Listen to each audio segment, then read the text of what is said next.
All right, I'm going to show you how you can make charts automatically update with new data in Excel. So here we have our chart and the data associated with our chart. We have each month and the sales associated with that month.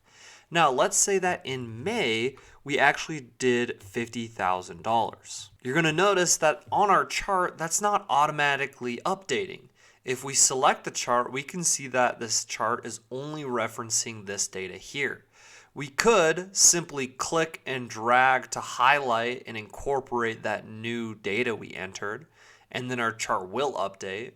But that can be kind of manual and tedious, and we want that to update automatically whenever we add new data. So instead, what we can do is select the cells or the data that we have, including the headers, go up to the Insert ribbon and select Table.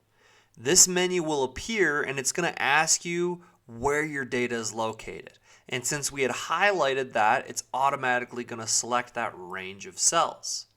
Since we highlighted the month and sales as headers, we want to make sure that this is selected, and then we can hit OK.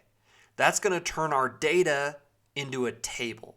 And we can kind of play around with the formatting to make it the same as our chart here. But now this data is in a table. So if I add May at $50,000, this table is automatically going to update. Now, if Excel didn't recognize right off the bat that this is a table and it's not automatically updating for you, you just need to include the table in the data your chart is looking at.